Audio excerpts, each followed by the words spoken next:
रश्मि office से आते ही bed पर लेट गई। रश्मि का पति राघव ऑफिस से पहले से ही आया हुआ था। रश्मि को बेड में लेटा हुआ देखकर बोला, क्या हुआ, तबीयत ठीक नहीं है तुम्हारी? नहीं, सिर में दर्द बहुत है।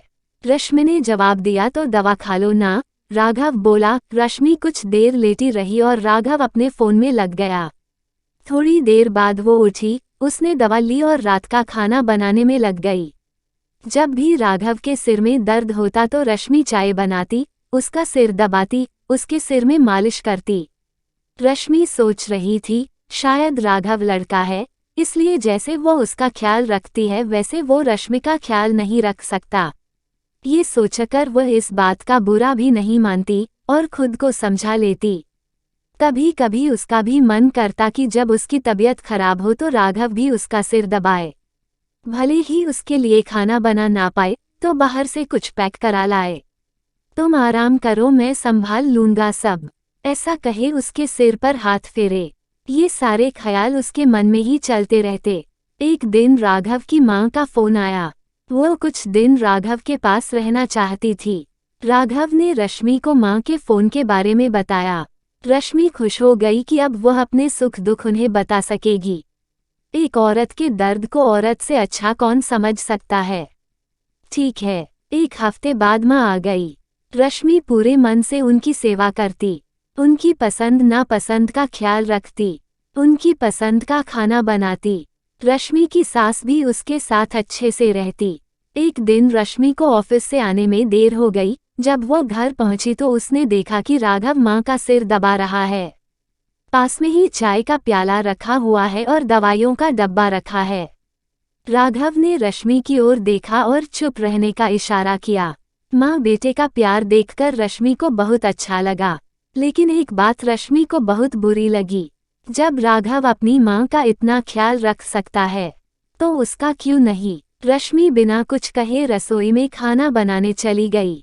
समय बीतता गया, लेकिन राघव का व्यवहार रश्मि के लिए वैसा ही रहा। उसे लगता कि चलो उसका नहीं तो कम से कम माँ का ख्याल तो राघव रखता है। कभी कभी लगता कि राघव और माँ धीरे धीरे कुछ बात करते हैं, लेकिन वह सुनने की कोशिश कभी नहीं करती। माँ बेटे की बात को क्या सुनना।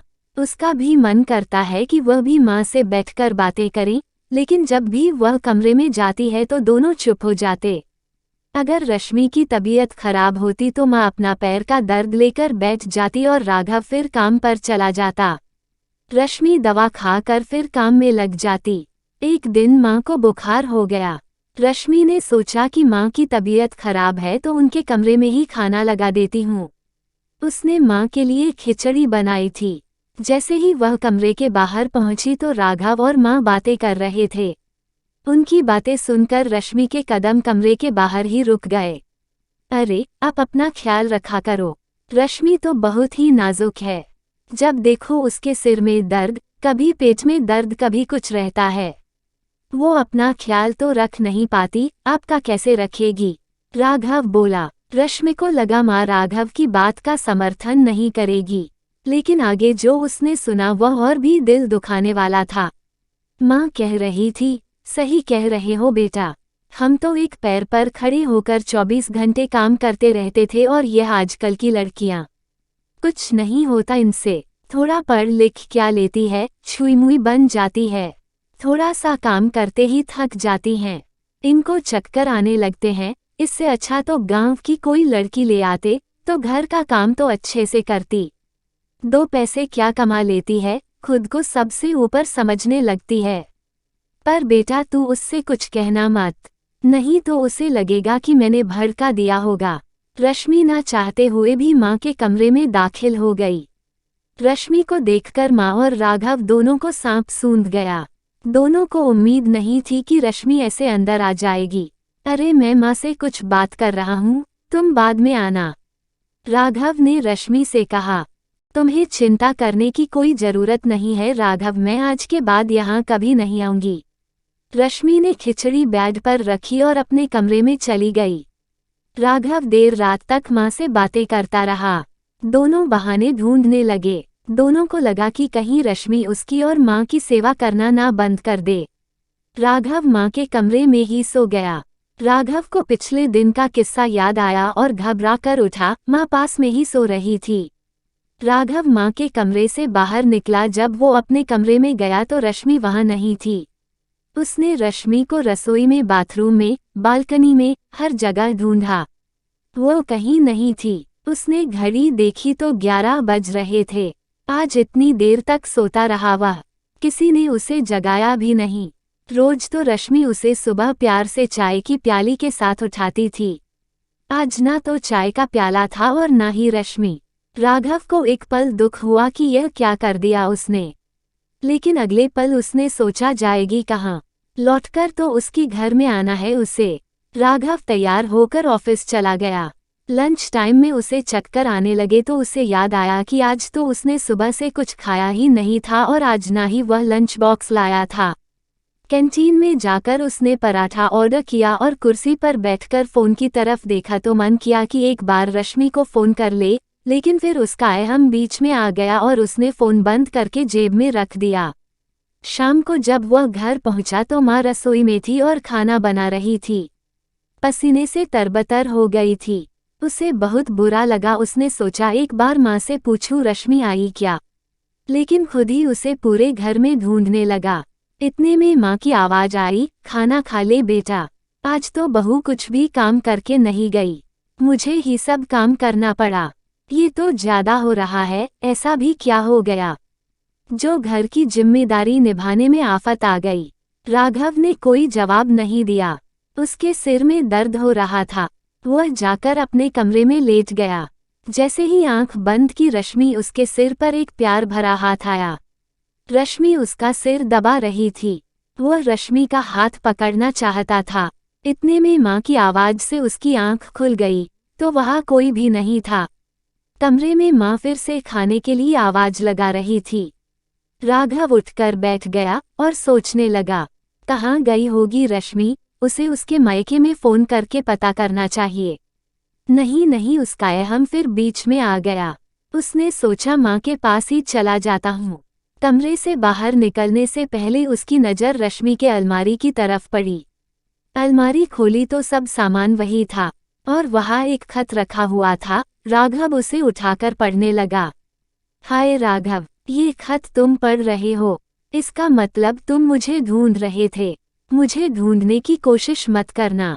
ढूंढा तो उसे जाता है जो खो गया हो, जिसकी तुम्हारी जिंदगी में कोई जगह ही ना हो, उसे क्या ढूंढना। बहुत कोशिश की थी मैंने तुम्हारा और तुम्हारी माँ का ख्याल रखने की। मुझे लगता था कि तुम्हें ज्यादा बोलना पसंद नहीं, इसलिए कुछ कहती नहीं थी। तुम्हारे प्यार के लिए बहुत तरसती थी मैं। मुझे लगता था कि तुम मुझसे बहुत प्यार करते हो, लेकिन तुम्हें जताना नहीं आता। जब तुम्हें माँ का ख्याल रखते हुए देखती थी तब लगता था कि बस मेरे लिए ही प्यार नहीं था तुम्हारे पास। दर्द में तो दुश्मन भी पिघल जाता है, लेकिन तुम्हें सिर्फ अपनी माँ का दर्द दिखाई दिया। मेरे दर्द को तो तुमने मेरी कमजोरी बना दिया। आखिर माँ और बीवी के दर्द में इतना फर्क क्यों? क्या मैं इंसान नहीं हूँ? क्या दर्द सिर्फ तुम्हारी माँ को होता है? मेरा मन समझने को तैयार ही नहीं था कि कैसे एक इंसान इस दोनों में इतना फर्क कर सकता है। जानते हो राघव, ये फर्क क्यों करते हो तुम, ये भी समझ आ गया मुझे। तुम्हारा और तुम्हारी माँ का तो खून का रिश्ता है, इसलिए उनका दर्द तुम्हें ज्यादा महसूस होता होगा। मैं तो पराई थी और पराई ही रह गई। तुम मुझे अपना बना ही नहीं पाए। मुझे लगता था कि मैं नौकरी करती हूँ तो तुम्हें घर के खर्चे में सहारा हो जाता है। तुम पर घर के खर्चे का अकेले बोझ नहीं पड़ता होगा, लेकिन मैं नहीं जानती थी कि तुम और तुम्हारी माँ की नज़र में एक पढ़ी लिखी बहू की कोई अहमियत नहीं है। मैं तुम्हारी और तुम्हारी माँ की जिंदगी से हमेशा के लिए जा रही हूँ। इस घर से अपना कोई भी सामान नहीं लेकर जा रही। कहीं तुम्हें और तुम्हारी माँ को ऐसा लगे कि तुम्हारा कुछ ले गई। कह देना अपनी माँ से कि वो अपने गांव की बहू लाने का सपना पूरा कर सकती है। मुझे उम्मीद है कि माँ उसे पलकों पर बिठा कर रखेगी। एक और बात, मेरे मायके में फ़ोन मत करना, उन्हें मैं अपने आप समझा दूंगी। आखिर उनका खून हूँ मैं, मेरी बात समझ जाएंगे वो। आखिर में धन्यवाद देना चाहती हूँ तुम्हें और तुम्हारी माँ को। मेरी आंखें खोलने के लिए बहुत बहुत शुक्रिया, मुझे जिंदगी की सच्चाई से वाकिफ कराने के लिए। Good bye. दोस्तों, कैसी लगी ये कहानी? लाइक कमेंट के माध्यम से ज़रूर बताएगा, और जिसने भी चैनल को सब्सक्राइब नहीं किया है वो जल्दी से सब्सक्राइब कर लीजिए। तब तक के लिए हंसते रहिए, मुस्कुराते रहिए। मिलेंगे फिर एक और मज़ेदार कहानी के साथ। धन्यवाद।